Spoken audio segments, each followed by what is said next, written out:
खूबसूरत बनने में देर नहीं लगती जब हम अपने सपनों को साकार करते हैं। नमस्कार, आदाब, सत श्री अकाल। मैं हूं आपका अपना होस्ट साहिल रहेजा। एक बार फिर से हाजिर हूं आपके सामने आपके अपने YouTube channel Street Mail TV पर। यहाँ दोस्तों, मुलाकातों का सिलसिला जारी है और आज जिस शख्सियत से हम आपको मिलवाने वाले हैं वो एक ऐसे इंसान हैं जिन्होंने अपने बिजनेस, अपने प्रोफेशन को छोड़कर अपने पैशन को चुना। जी हाँ दोस्तों, आज हम बात करने वाले हैं अनूप धूरिया जी की, जो दुनिया की नज़र में एक बिजनेसमैन है, एक एडवोकेट है, लेकिन उनके अंदर का एक आर्टिस्ट अभी भी जिंदा है। कहने को तो लॉकडाउन ने हम सब पर बहुत बुरा असर डाला और खासकर हमारे बिजनेस पर भी, लेकिन इसी लॉकडाउन ने अनूप जी को मौका दिया अपने पैशन को पूरा करने का, अपनी आर्ट को पूरी दुनिया के सामने दिखाने का, और इसी तरह जन्म हुआ हरिधरा फार्म का। तो आइए अनूप जी से बात करते हैं और उनसे पूछते हैं कि हरिधरा फार्म के पीछे उनकी सोच क्या है। सबसे पहले अनूप जी, बहुत बहुत धन्यवाद हमें अपना कीमती समय देने के लिए। Thank you. तो अनूप जी, आप एक बहुत अच्छे बिजनेसमैन हैं, एडवोकेट हैं, लेकिन इस लॉकडाउन में हमें एक अलग ही आर्टिस्ट आपने देखने को मिला। तो आपने हरिधरा फार्म की नींव रखी, तो इसके बारे में हमें बताइए कि इसके पीछे आपकी क्या प्रेरणा है, क्या कंसेप्ट आपके माइंड में है? ऐसा है, आर्ट्स का और प्लांट्स का ये शौक तो था बचपन से ही जी। मतलब 10th क्लास में था मैं, तब भी एक दो बार मैंने फादर को बोला कि अपन कुछ लैंड लेते हैं, फार्मिंग करते हैं, कुछ प्लांट्स का वो करेंगे, लेकिन वो उस टाइम पे कुछ ऐसा नहीं हो पाया क्योंकि बिजनेस में थे, किसी का इंटरेस्ट नहीं था फार्मिंग में। तो जैसे जैसे थोड़े बड़े हुए, बीच में ये चीज साइलेंट हो गई, ये शौक था साइलेंट हो गया। अब ये जो उम्र का दौर आया है, इसमें आके मेरा मन किया कि यार एक शौक रहता है वो तो पूरा कर लें। जी जी। वो इसकी मेन आधारशिला हरिधरा की वो है, वो पैशन है। फिर दूसरा, मेरी वाइफ ने मेरे को बहुत इंस्पायर किया कि आपका शौक है तो पूरा कर लो। ये लॉकडाउन, जो फर्स्ट लॉकडाउन लगा था, तो ये लैंड मेरी बिल्कुल खाली थी, यहाँ पे कुछ नहीं था। जी सर। बस इस लैंड को डेवलप करते गए, शुरू करते गए, इंटरेस्ट अपने शौक से करते गए, और वो सपना धीरे धीरे पूरा होता चला गया। और अब वो टाइम आ गया, अभी पूरा दिन मेरा यहाँ लग जाता है और मेरे पास और किसी काम का टाइम नहीं होता, और ना मुझे दिल करता है कि और कोई काम करूं। जी सर, ये बहुत ही अच्छी बात है सर। हरिधरा फार्म में मैंने देखा है कि आप अपनी प्लांट्स के साथ साथ आप अपनी आर्ट जो है, स्पेशली बोनसाई ट्री आर्ट है, बैलेंसिंग आर्ट है, इनके ऊपर भी आप बहुत काम कर रहे हैं। इनके ऊपर भी आपने बहुत सारे मॉडल बनाए हैं, जैसे कि हम पीछे देख पा रहे हैं। तो इसकी आपको प्रेरणा कहाँ से मिली?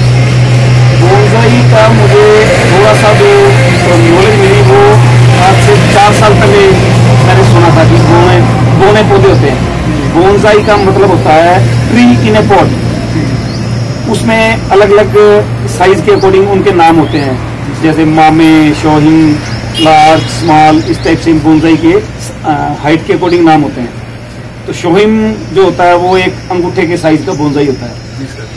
और दिखने में वो ऐसा ही लगता है जैसे बहुत बड़ा ट्री हो। जी सर। तो अभी आप उधर आपको मॉडल दिखाऊंगा, जैसे फॉरेस्ट मॉडल होता है। जी जी जी। ये आपका पेंजिंग बोनसाई होता है, जैसे जो चढ़ता पहाड़ है और उस पे पेड़ खड़े हैं बड़े, आपको यूं फील होगा कि किसी बहुत बड़े पेड़ पे बहुत बड़े बरगद का ये बोना बच्चा है। जी सर। तो ये बोनसाई आर्ट है। 4 साल पहले इसको थोड़ा थोड़ा पढ़ना शुरू किया, यूट्यूब पे देखा और देखा, फिर इसकी मैंने क्लासेस ली। जी सर। इधर नासिक से एक आर्टिस्ट है, वो इंटरनेशनल आर्टिस्ट हैं, वीर चौधरी करके, और एक है मेरे मित्र डॉक्टर विवेक कुमार। इन दोनों से मैंने काफी कुछ सीखा और उसके बाद से बोनसाई बनाने शुरू किए। बैलेंसिंग आर्ट, और ये मेरा बचपन का शौक था। ये मेरा एक फ्रेंड है जो मेरे क्लासमेट थे उस टाइम पे, अमन रत्ती, वो और मैं इकट्ठे मिलके काफी ऐसे बनाते रहते हैं स्ट्रक्चर। और बैलेंसिंग आर्ट में मतलब आर्ट में किसी भी टाइप की चीज हो सकती है, पोर्ट्रेट भी हो सकता है, बैलेंसिंग आर्ट भी हो सकता है। तो मैंने फिलहाल बैलेंसिंग आर्ट बनाए हैं और स्कल्पचर्स अभी और मैंने बनाने हैं। जैसे जैसे टाइम मिलता जाएगा मैं बनाता जाऊंगा। और बोनसाई का आपको मैं उधर चल के दिखाऊंगा कि किस टाइप से बोनसाई कैसे दिखते हैं और क्या चीज है। अभी आपका पूरा फार्म हम देखेंगे, लेकिन उससे पहले मेरे एक दो सवाल हैं कि इस उम्र के दौर में आपने अपने पैशन को पूरा किया, तो अगर बात करें सपोर्ट सिस्टम की, तो सबसे ज्यादा सपोर्ट आपको किसने किया? मैंने जब यहाँ पे तब ये सिर्फ प्लॉट था, यहाँ पे जब मैंने आना शुरू किया और कुछ करने लगा मैं यहाँ पे, तो मेरे फादर साहब ने बोला कि बेटा क्या करने जा रहा है, तो मैं कहा जी मेरा नर्सरी का मन है कि मैं नर्सरी बनाऊंगा, प्लांट्स का काम करूंगा मैं। तो उन्होंने एक झटके में बोला ठीक है बेटा कर ले। और उसके बाद मेरी वाइफ ने जो मुझे सपोर्ट किया वो काबिल तारीफ सपोर्ट है मेरी वाइफ की तरफ से। मतलब पूरी उसकी ये है कि आपकी अगर डेडिकेशन है ना प्लांट्स में तो आप ये जरूर करो, आप ये जरूर करो। डीमोटिवेट करने वाले भी मिलते थे, जैसे नर्सरी का नाम कुछ अजीब सा ही होता है, प्लांट्स नर्सरी है, सबको यूँ लगता है भी एक छोटे से एरिया में कुछ प्लांट्स पड़े होंगे और एक गमले बेचने वाला बैठा होगा। तो कईयों ने डिमोटिवेट भी किया, लेकिन जिन्होंने डिमोटिवेट किया उससे भी मेरे को मोटिवेशन मिली कि अगर नर्सरियां आपको लगता है कि बिल्कुल छोटी छोटी सी बेकार सी चीज होती है तो मैं एक शानदार नर्सरी बना के दिखाऊंगा, और उसमें मैं लगभग सक्सेस हुई। सर इसे शानदार नहीं कहेंगे आपने, बल्कि अपनी जो बोनसाई आर्ट और बैलेंसिंग आर्ट को इसमें ऐड किया है। और भी मैंने देखा है यहाँ पे बहुत सारे कंसेप्ट आपने इसमें ऐड ऑन किया है, वो 4 चांद लग गए हैं इस नर्सरी में। तो सर हरिधरा की हम बात करें तो यहाँ पे हरियाली तो है ही, लेकिन साथ ही यहाँ पर ओल्ड कल्चर भी देखने को मिलता है। अगर मैं जैसे बात करूँ आपके अपने ऑफिस की तो आपकी वर्कशॉप की, इनको आपने हर टाइप में बनाया है, मतलब एक ओल्ड कल्चर दिखाने की आपने कोशिश की है। तो इसके बारे में हमें जरा बताइए। ये ओल्ड कल्चर दिखाने की कोई वो कोशिश या कुछ वो नहीं है, मुझे अच्छा लगता है जी। जो ये मुझे याद है बचपन में मैं देखते थे पुराने घर जिनमें लिपाई होती थी, फर्श पे भी लिपाई होती थी, उस टाइम पे बीमारियां बहुत कम होती थी। ये बेसिकली हम इसको वैदिक लेप बोलते हैं। अगर आप सनातन धर्म के टाइम के देखोगे, पुरानी चीजों में देखोगे ना, तो उसमें वैदिक लेप का, आर्य समाज में वैदिक लेप का एक जिक्र है। वैदिक लेप में गोबर अगर आ गया, जहाँ पे गाय का गोबर आ गया, वहां से बैक्टीरिया वायरस बिल्कुल क्लीन हो जाते हैं। इसमें थोड़ी सी तुड़ी और वो थोड़ी हार्ड मिट्टी होती है, वो मिला के उसका लेप किया जाता है। इससे अगर आपके घर पे एक कमरा होगा ना जिसपे ये लिपाई का काम होगा और बाकी सारा पक्का होगा, तो आप भी उस कमरे को नहीं छोड़ेंगे, उसी में सोओगे जाके। सर्दियों में गर्म रहेगा और गर्मियों में ठंडा रहेगा। तो ये इसलिए थोड़ा सा, क्योंकि इस चीज की नॉलेज थी, आयुर्वेदिक चीजों की और इन चीजों की थोड़ी नॉलेज है और कुछ गेन भी करते रहते हैं, तो मेरे को ये ओल्ड कंसेप्ट अच्छे लगते हैं। तो अनूप जी, आपने अपने फार्म का नाम हरिधरा रखा, तो इसके पीछे क्या वजह थी कि आपने हरिधरा ही इसका नाम रखा? जैसा कि मैंने आपको बताया कि बचपन से मुझे फार्मिंग का और इन चीजों का, पौधों का और आर्ट्स का शौक था, और बचपन में जब भी कभी मौका मिलता था तो दोस्तों के साथ पहाड़ों पे निकल जाते थे, क्योंकि वहाँ पे हरियाली बहुत होती थी, तो काफी नेचर से जुड़ा हुआ था उस टाइम से। और वहाँ पे हरियाली बहुत ज्यादा होती है, तो वो सारी तरफ हरा हरा दिखता है, धरती हरी दिखती है।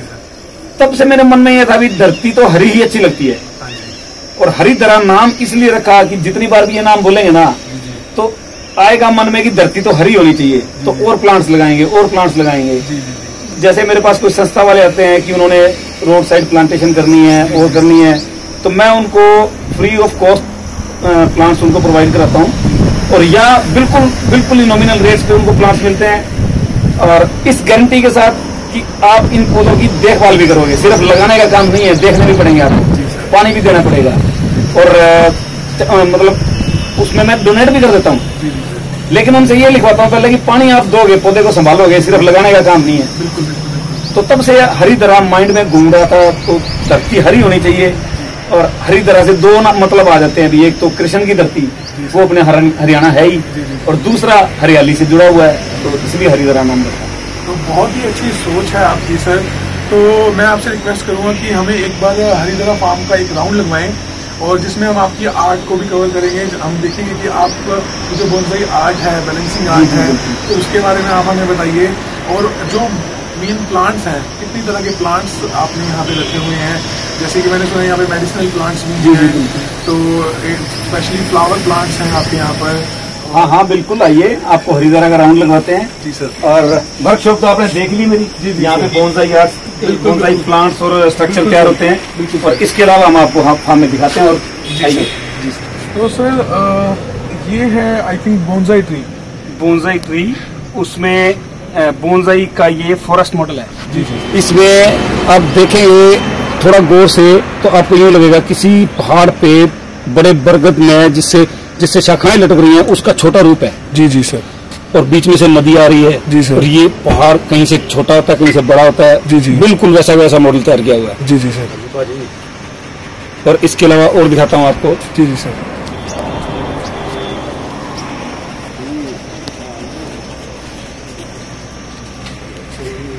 एक ये देखिए, ये भी रॉकी स्ट्रक्चर खुद तैयार किया हुआ है। जी जी। और इसके अंदर ये लंबे जैसे जंगलों, पहाड़ी जंगलों में लंबे पाइन के ट्रीज होते हैं या उस टाइप, वो मॉडल दिखाया हुआ है। जी सर। ये सिंगल शेप मूवमेंट भी दिखाया हुआ है इसको। जी सर। ये मूवमेंट भी खुद बनाई हुई है, ये ट्रे और ये स्ट्रक्चर भी खुद बनाया हुआ है। जी सर। एक ये देखिए, ये दूर से आप इसको नोटिस करेंगे तो इतनी बड़ी बड़ी जड़ें, इतनी बड़ी बड़ी दिखने को वही मिलते थे पहाड़ों में। बहुत बड़े बड़े पेड़ और उनकी शाखाएं लटकी हुई और बड़ी बड़ी जड़ें बाहर निकली हुई। जी जी। ये उसका मॉडल है। जी सर। ये मैंने फ्लावरिंग प्लांट का मॉडल बनाया है, इसको विंड स्वेप्ट मॉडल बोलते हैं। फ्लावर्स ऐड किया। हाँ, इसको विंड स्वेप्ट मॉडल बोलते हैं कि ऐसे आपको फील हुआ जैसे हवा से एक पेड़ सारा एक तरफ झुक जाता है। जी जी सर। और इसके अलावा मूवमेंट वाले बोनजाई हैं, जैसे ये तैयार किया हुआ है। जी सर। ये पिलखन का बोनजाई है। जी जी। और इसके भी देखिए अभी नए पत्ते आए हैं एकदम फ्रेश। और ये भी आपको देखने में यूं लगेगा जैसे इतनी बड़ी जड़ें जमीन से किसी पेड़ की बड़ी जड़ें बाहर निकली होती थी, उस टाइप से आपको बिल्कुल वही फील होगा। आपने अपनी आर्ट में पूरी प्रकृति को दिखाया हुआ है। बिल्कुल बिल्कुल, पहाड़ों में बिल्कुल ऐसा ही होता है। बिल्कुल बिल्कुल, नेचर के साथ पुराना प्यार है। जी जी। और सबको बोलता भी हूँ जी जी कि नेचर को प्यार करो, प्लांट्स लगाओ। जी जी। Plant the trees, save our earth. बहुत ही अच्छा मैसेज दिया सर आपने। इसी के साथ साथ मैं आपसे रिक्वेस्ट करूंगा कि हमें बैलेंसिंग आर्ट के बारे में भी थोड़ा सा बताएं। जी, जो आपने मॉडल तैयार किए हैं उनके बारे में प्लीज बताइए।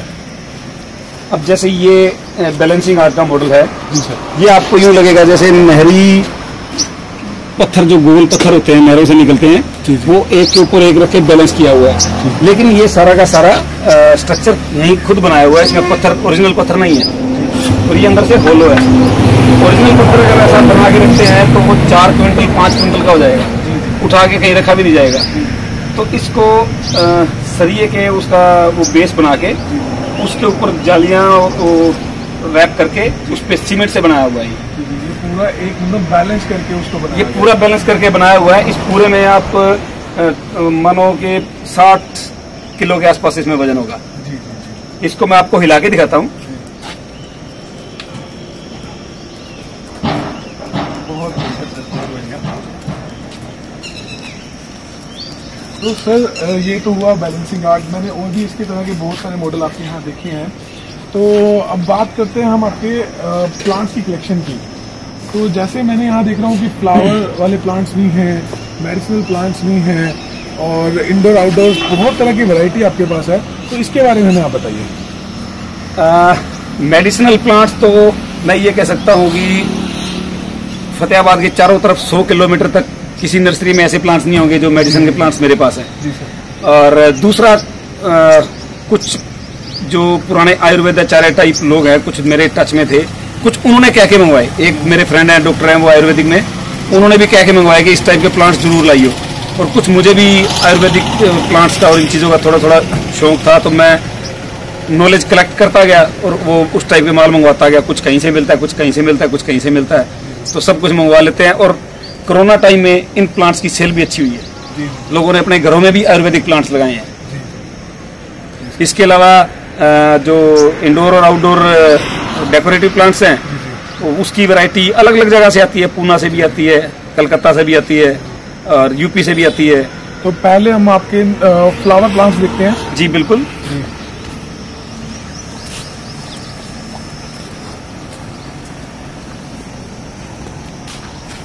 तो इनके बारे में हमें थोड़ा सा बताइए कि कौन कौन से फ्लावर्स हैं। फ्लावर 2 टाइप के फ्लावर होते हैं, सीजनल और परमानेंट। जी जी। परमानेंट प्लांट है वो प्लांट खराब नहीं होगा, फ्लावर चाहे किसी टाइम पे ना आए। और जो सीजनल है वो उसकी उम्र होती है 6 महीने की। जैसे जो सर्दी के सीजनल आएंगे वो सर्दी जाने पे खत्म हो जाएंगे, गर्मी के सीजनल आएंगे वो गर्मी जाने पे खत्म हो जाएंगे। तो अनुज जी, हमें ऑर्नामेंटल प्लांट्स के बारे में कुछ बताइए। ऑर्नामेंटल प्लांट्स जो घर के अंदर इंडोर प्लांट्स लगते हैं और छोटे और खूबसूरत होते हैं, तो ऑर्नामेंट्स जैसे मतलब कि गहने की तरह लगने चाहिए। तो इसमें आप देखोगे तो ये वैरायटीज देखोगे, ये इंडोर और ऑर्नामेंटल वैरायटीज हैं।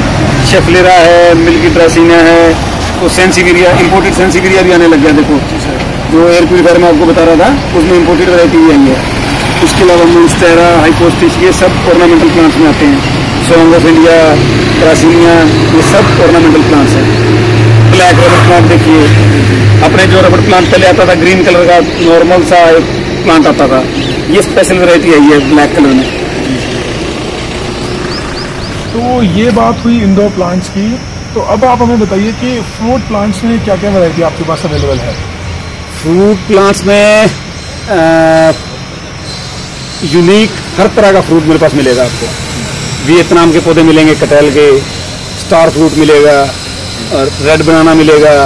और जो रूटीन के हैं, मतलब ये नहीं है कि भी सिर्फ मेरे पास अमरूद है, अमरूद में मेरे पास 6-7 वैरायटीज हैं। सिर्फ किन्नू नहीं है, किन्नू में 3-4 वैरायटीज हैं। सिर्फ आम नहीं है, आम में 6-7 वैरायटीज हैं। और सबकी अलग अलग वो, जैसे कोई कस्टमर आता है तो सबको लुक आफ्टर करने का तरीका भी अलग अलग बताता हूँ। जिस आम को कैसे पालना है, नींबू को कैसे पालना है। नींबू के पौधे हैं उनके तो मैंने बाग भी लगवाए हैं कई।